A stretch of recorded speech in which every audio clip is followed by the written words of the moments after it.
तो अप्रैल 2026 के मंथ के बारे में हम विस्तार से इस वीडियो में चर्चा करने वाले हैं। अगर आपका कुंभ लगन है तो कुंभ लगन के चार्ट वाले जो भी लोग हैं इस वीडियो को पूरा देख सकते हैं। साथ ही यहाँ पर जो आपको कुछ ग्रहों की प्लेसमेंट नजर आ रही है, कुछ ऐसी प्लेसमेंट आपको अप्रैल मंथ के दौरान नजर आने वाली। हालांकि इन प्लेसमेंट में कुछ बदलाव मंथ के मध्य में जरूर हो सकते हैं कुछ ग्रहों की गोचरीय स्थिति में।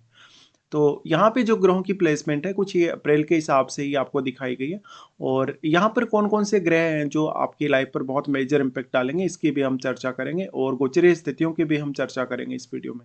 तो आप इस अप्रैल का मंथ को अपने लिए कैसे प्लान कर सकते हो, फाइनेंशियली आपकी क्या स्थिति रहेगी, या कौन से चेंजेस फाइनेंशियली आपकी लाइफ में इस मंथ में आएंगे, करियर के हिसाब से, रिलेशनशिप के हिसाब से, घरेलू जीवन आपका, या आपकी मैरिड लाइफ है, कोई व्यक्ति पे अगर कर्ज वगैरह चल रहा है, या आप नया कर्ज अगर लेने वाले हो, या कोई भी इस प्रकार का डिसीजन भी अगर आप लेने वाले हो इस मंथ के दौरान स्पेशली, तो आप किस प्रकार से वो डिसीजन को प्लान कर सकते हो। तो गोचरीय स्थितियों की अगर बात की जाएगी तो सबसे पहले यहाँ चर्चा होगी सूर्य की। सूर्य 14 अप्रैल तक मीन राशि में गोचर करने वाले हैं और इसके बाद इनका जो प्रवेश है मेष राशि में होगा। इसके अलावा बुध की स्थिति को अगर देखें तो बुध 11 अप्रैल से मीन राशि में प्रवेश करेंगे और 30 अप्रैल को फिर ये मेष राशि में भी प्रवेश कर जाएंगे। शुक्र के गोचर की जहां तक बात है, शुक्र 19 अप्रैल तक मेष राशि में रहेंगे और इसके बाद ये वृषभ राशि में प्रवेश कर जाएंगे। मंगल का गोचर होगा 2 अप्रैल से मीन राशि में और फिर ये मीन राशि में ही लगभग पूरे महीने गोचर करने वाले हैं। बृहस्पति का गोचर होगा मिथुन राशि में, जहां अब वो मार्गी हो चुके हैं। शनि का गोचर अभी मीन राशि में रहने वाला है और ये आपको ऑलरेडी पता है कि शनि काफी समय से मीन राशि में ट्रांजिट में है। चंद्रमा का गोचर 1 अप्रैल को देखें तो कन्या राशि में ये रहने वाले हैं और राहु और केतु के गोचर में फिलहाल कोई भी बदलाव नहीं है। जहां पर राहु कुंभ राशि में गोचर कर रहे हैं वहीं केतु सिंह राशि में गोचर करेंगे। तो अब हम विचार कर लेते हैं किस प्रकार से आप इस अप्रैल मंथ को अपने लिए प्लान कर सकते हो। यहाँ हम सबसे पहले लग्नेश से स्टार्ट करने वाले हैं। लग्नेश आपके चार्ट में शनि है और शनि ही आपके चार्ट में 12वें घर के भी लॉर्ड हैं। देखिए, शनि दूसरे घर में इस समय ट्रांजिट में है जहाँ सूर्य और मंगल के साथ ये रहेंगे। तो फैमिली को लेके कुछ कॉन्फ्लिक्ट्स नजर आ सकते हैं आपको इस समय में, साथ में आर्थिक रूप से कुछ उतार चढ़ाव भी नजर आ सकते हैं। इस समय आप अपनी फैमिली को बहुत ज्यादा डोमिनेट करेंगे और जो यहाँ पे शनि की स्थिति बन रही है उसकी वजह से ज्यादा डेडिकेशन और अनुशासन में आप अपनी फैमिली के साथ रहेंगे। शनि 12वें घर के लॉर्ड होने की वजह से कुछ ऐसे पेंडिंग खर्चे जो अभी तक आप नहीं कर पाए या जिन खर्चों को आप अच्छे से प्लान नहीं कर रहे, वैसा खर्चा आपसे करवा सकते हैं। शनि आपके चार्ट में लग्नेश होकर यहाँ आ रहे हैं तो आपको जिम्मेदारी भी काफी ज्यादा स्ट्रांग देने वाले हैं। ऐसे में आपका जो इनकम है या आपका जो सेविंग है उसके लिए कुछ मेजर फैसले आप इस समय ले सकते हो। शनि का यहाँ से फिर जो दृष्टि है वो आ जाता है आपके 4th हाउस पे। तो इस समय शनि की तीसरी दृष्टि 4th हाउस पर पड़ने से फैमिली के प्रति आप बहुत ज्यादा डोमिनेटिंग तो रहेंगे ही, लेकिन अपनी जितनी भी जिम्मेदारियां बनती हैं, रेस्पॉन्सिबिलिटीज आपकी जितनी भी रहती हैं वो भी आप पूरी करेंगे। साथ में आप अपने घर में कोई कंस्ट्रक्शन रिलेटेड काम करवा रहे हैं, अगर प्रॉपर्टी वगैरह कुछ बाय वगैरह कर रहे हैं या आपको कोई सेल वगैरह करना है तो वो सब आप कर सकते हैं। फैमिली के साथ एक अच्छा कम्युनिकेशन भी आपको बनाना जरूरी होगा। देखिए, 4th हाउस पे शनि का तीसरे दृष्टि का होना, आप अपने परिवार के प्रति बहुत ज़्यादा प्रोटेक्टेड रहेंगे और परिवार के प्रति बहुत ज़्यादा केयरफुल भी रहेंगे। ऐसे में आपकी जो मानसिक क्षमता है उस पर भी शनि का प्रभाव पड़ेगा और आप कितने ज़्यादा कंसंट्रेट होकर कोई भी पर्टिकुलर कार्य करेंगे उसका फायदा आपको आपके कैरियर के लिए मिलेगा। शनि यहाँ पर आपकी स्पेशल जिम्मेदारी तय करने वाले हैं जब वो यहाँ 4th हाउस पे अभी दृष्टि डाल रहे हैं। शनि का दृष्टि फिर होगा आपके यहाँ आपके 8th हाउस पे। देखिए, 8th हाउस पे जो दृष्टि पड़ रही है वो और भी ज्यादा इंपॉर्टेंट हो जाती है क्योंकि इसका जो असर पड़ेगा वो आपकी मैरिड लाइफ और आपके रिलेशनशिप पर भी पड़ेगा। साथ ही साथ इम्पोर्टेंट ये भी है कि जो आपके अष्टम भाव के स्वामी वो भी यहाँ अभी गोचर में रहेंगे बुध। निश्चित तौर पे शनि आपको यहाँ भी अष्टम भाव के प्रति भी बहुत ज़्यादा डेडिकेशन देने वाले हैं। बाकी जो साथ दोनों ग्रह हैं सूर्य और मंगल, वो अपनी फायर पावर की वजह से यहाँ आपको काफ़ी ज़्यादा हेल्प करेंगे क्योंकि सूर्य और मंगल दोनों की दृष्टि यहाँ है। तो आपके लिए अष्टम भाव से रिलेटेड कोई भी कार्य करना या कोई भी प्रकार का डिसीजन लेना, कोई भी प्रकार की प्लानिंग करना आसान होगा। साथ ही साथ अष्टम भाव में जो बैठा हुआ ग्रह है आपके चार्ट में वो भी इनसे प्रभावित होगा, तो उस ग्रह पर भी आपको विचार कर लेना चाहिए। शनि का उसके बाद दृष्टि रहेगा आपके 11वें घर पे। देखिए, इस प्रकार का जो शनि है आपके अंदर लीडरशिप की अच्छी क्षमता डेवलप करेगा, आपके लिए कुछ इनकम सोर्सेज लाएगा और वो सारे के सारे इनकम सोर्सेज आपकी लाइफ में ज्यादातर स्टेबल रहेंगे। शनि की दृष्टि यहाँ होने से अब जो बृहस्पति की प्लेसमेंट है आपके चार्ट में वो किस प्रकार की है, ये बहुत इंपॉर्टेंट होगा। शनि अब बृहस्पति के घर में ही गोचर भी कर रहे हैं और उन्हीं के घर पे, उन्हीं के भाव पे दृष्टि भी डाल रहे हैं। तो इंपॉर्टेंट ये भी है कि यहाँ बृहस्पति का स्वयं का भी दृष्टि है। तो 11वें घर को लेकर आपकी जितनी भी प्रकार की अपेक्षाएं हैं, जितनी जितनी भी प्रकार की एक्सपेक्टेशन है वो पूरी होने वाली है। साथ साथ में यहाँ पर कोई भी स्पेशल जिम्मेदारी अगर आपको मिलती है आपके 11वें घर के प्रति, तो उसके प्रति आप काफ़ी ज़्यादा सीरियस और डेडिकेटेड रहेंगे। देखिए, अब 11वें घर में बैठा प्लैनेट शनि से प्रभावित होगा, तो वो ग्रह विशेष जो आपके यहाँ 11वें घर में बैठा है, उससे रिलेटेड भावों के मामले में आपके ऊपर बहुत ज़्यादा ज़िम्मेदारी आ सकती है। उसके बाद यहाँ क्योंकि शनि 12वें घर के लॉर्ड हैं, तो जिन लोगों को भी विदेश से धन हासिल होता है, जिन लोगों को भी कोई संपत्ति या आर्थिक रूप से कोई लाभ होता है विदेश से, उन लोगों के लिए काफ़ी बेटर स्थिति है। जो लोग ऑलरेडी फॉरेन में रह रहे हैं या आगे आने वाले समय में कुछ लोग जो फॉरेन जाने वाले हैं, उनके लिए भी काफ़ी अच्छी स्थिति होगी। तो निश्चित तौर पे आपको यहाँ शनि की इस प्लेसमेंट का फ़ायदा मिलेगा, लेकिन यहाँ आपको बहुत ज़्यादा अनुशासित रहना पड़ेगा। उसके बाद दूसरे घर के स्वामी बृहस्पति के बारे में विचार करते हैं। बृहस्पति आपके चार्ट में इस समय पंचम भाव में ट्रांजिट में है, जहां वो आपके दूसरे घर के स्वामी और आपके चार्ट में 11वें घर के स्वामी होकर यहां गोचर कर रहे हैं। देखिए, बृहस्पति का गोचर आपके लिए और भी ज्यादा इंपॉर्टेंट हो जाता है जब बृहस्पति ऑलरेडी अब क्योंकि वो मार्गी हो चुके हैं। मार्गी होने के बाद अब वो पंचम से काफी तेजी से मूव कर रहे हैं। निश्चित तौर पर आपको संतान की प्राप्ति होना, संतान से जुड़े हुए कोई भी निर्णय अगर आपको लेने हैं उनकी एजुकेशन के लिए, उनकी केयर के लिए, तो वो सब आप ले सकते हैं। गुरु का यहाँ प्लेसमेंट होने से आपका सोच विचार, आपका जो भी फैसला होगा कोई भी पर्टिकुलर कार्य में काफ़ी अच्छे से आप ले सकेंगे, और यहाँ गुरु आपको आपके ज्ञान या आपके विवेक को बढ़ाने के साथ साथ फैसले लेने के लिए काफ़ी हेल्प करेंगे। अब वैसे अगर देखा जाए तो जो गुरु के डिस्पोजिटर हैं वो बुध हैं, और बुध इस समय क्योंकि नीच की स्थिति में होंगे इस मंथ में, तो आपको गुरु पर ही ज़्यादातर डिपेंडेंसी रखनी होगी। गुरु यहाँ से सबसे पहले अपना प्रभाव डाल रहे हैं आपके वो नवम भाव पे। नवम भाव पे गुरु का प्रभाव है, तो ये उच्च शिक्षा के लिए भी काफ़ी अच्छा है। उच्च शिक्षा से जुड़ा कोई फैसला लेने, या तो आप अगर विदेश जाना चाहते हैं, या तो विदेश में स्टडी पर्पज़ या करियर पर्पज़ के लिए आप रहना चाहते हैं, तो उसके लिए भी विचार कर सकते हैं। नवम भाव पर गुरु की दृष्टि का होना कुछ हद तक, अगर शुक्र अच्छा है आपके चार्ट में, तो निश्चित तौर पे आपके लिए कुछ भाग्य का सपोर्ट भी गुरु लाएंगे, और गुरु का दृष्टि फिर आ जाता है आपके 11वें घर पे। अब जो 11वें घर पे दृष्टि है, क्योंकि शनि का भी यहाँ दृष्टि है, तो आप में अनुशासन और डेडिकेशन बहुत ज़्यादा रहने वाला है, और इसी अनुशासन और डेडिकेशन को गुरु यहाँ सपोर्ट कर रहे हैं अपनी दृष्टि से। तो यहाँ बैठा ग्रह भी गुरु की दृष्टि से प्रभावित होगा, और गुरु के लिए आपका जो 11वां घर है वो अपना मूल त्रिकोण घर या अपनी स्वयं की राशि है। तो यहाँ गुरु और भी ज़्यादा बेटर प्रभाव दिखा रहे हैं। उसके बाद गुरु का जो सबसे इम्पोर्टेंट दृष्टि है जो आपके लगन पर पड़ रहा है। देखिए, लगन पर दृष्टि के होने से निश्चित तौर पे आपके स्वास्थ्य को लेके, अपने सारे के सारे फैसलों को लेके आप काफ़ी अलर्ट रहेंगे।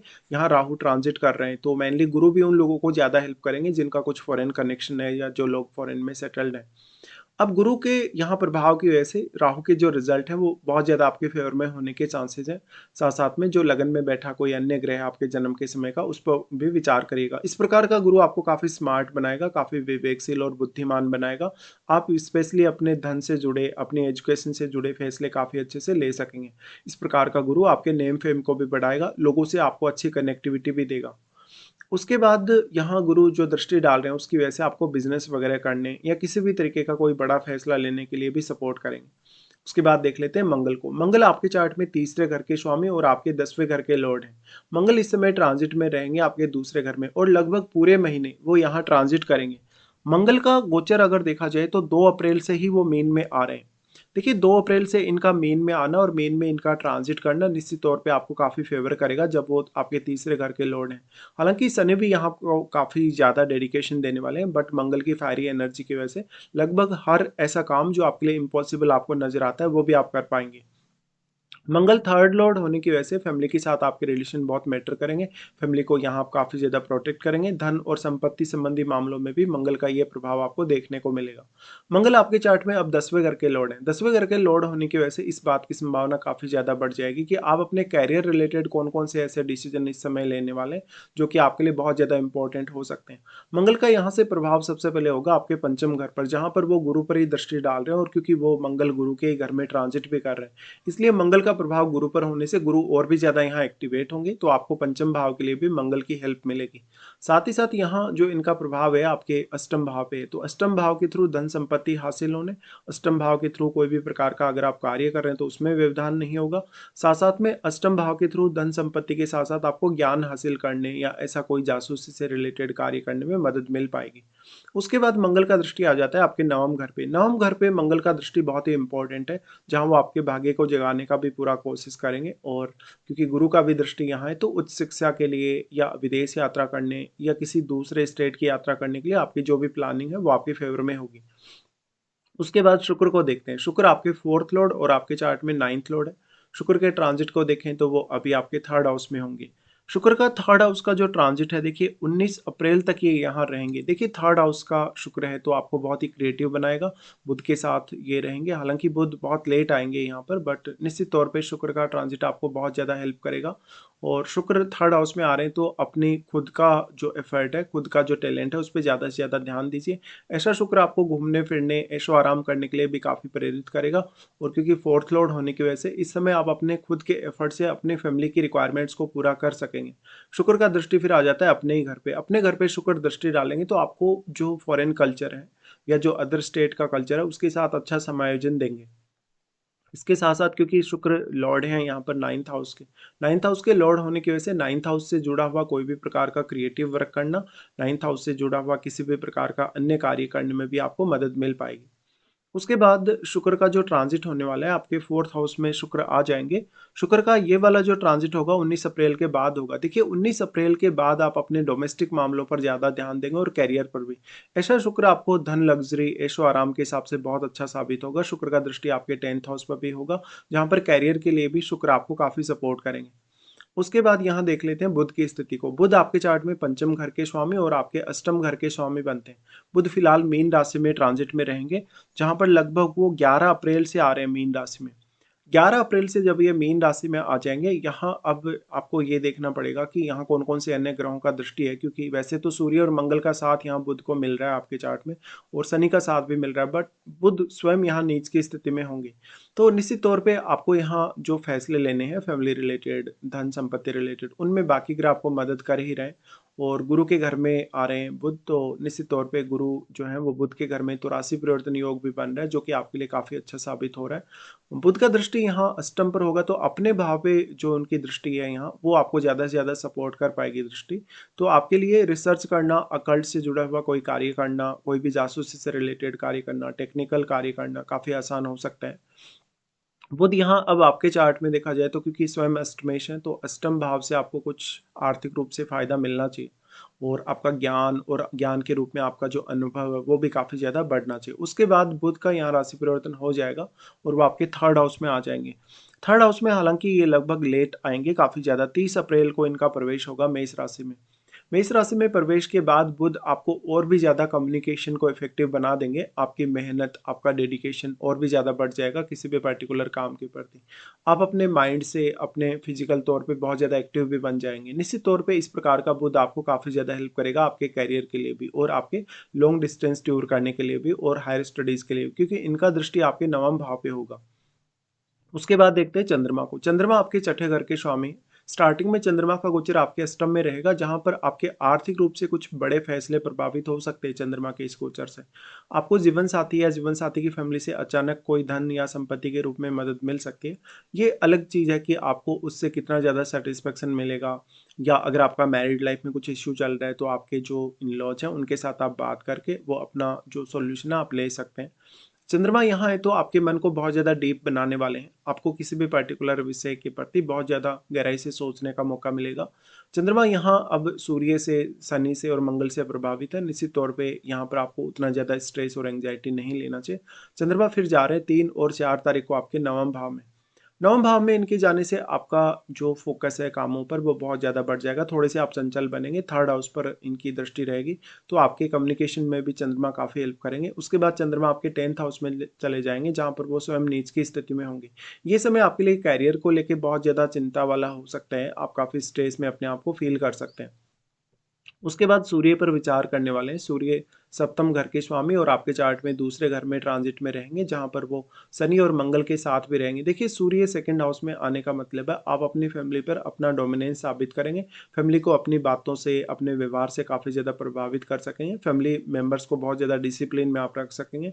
और क्योंकि आपके लग्न स्वयं यहाँ है, तो आपके लिए धन संपत्ति के हिसाब से, पारिवारिक रूप से, रेपुटेशन के हिसाब से सूर्य की स्थिति काफ़ी अच्छी कही जा सकती है। साथ में सूर्य का दृष्टि होगा आपके अष्टम पर। अष्टम पर दृष्टि सूर्य की जो है आपको बहुत ज़्यादा हेल्प करेगी अष्टम भाव से रिलेटेड कोई भी फैसला लेने के लिए, या तो अष्टम भाव से रिलेटेड कोई काम करने के लिए भी। यहाँ आप जो भी ग्रह बैठे हैं आपके अष्टम भाव में आपके जन्म के समय के, उनको भी सूर्य का सपोर्ट मिल पाएगा। सूर्य उसके बाद यहाँ से अपना राशि परिवर्तन कर लेंगे, आपके 3rd हाउस में आ जाएंगे।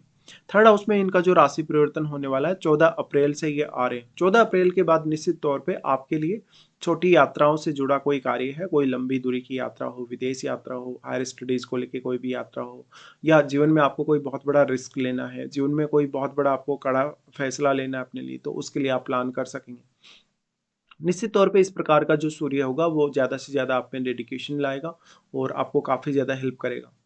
उसके बाद यहाँ से आगे बढ़ जाते हैं और लगभग हम वैसे तो सभी ग्रहों के बारे में चर्चा कर चुके हैं और अब देख लेते हैं राहु और केतु को।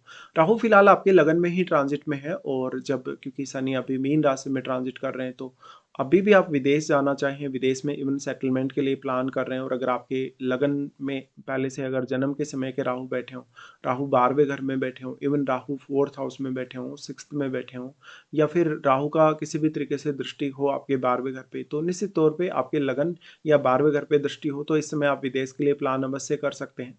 लेकिन ऐसा राहु आपको काफ़ी नेम फेम दे सकता है अगर आपको दशा वगैरह चल रही है और दूसरों के प्रति आपको बहुत ज़्यादा डेडिकेटेड बनाएगा, बट आप थोड़े सेल्फिश जरूर होंगे।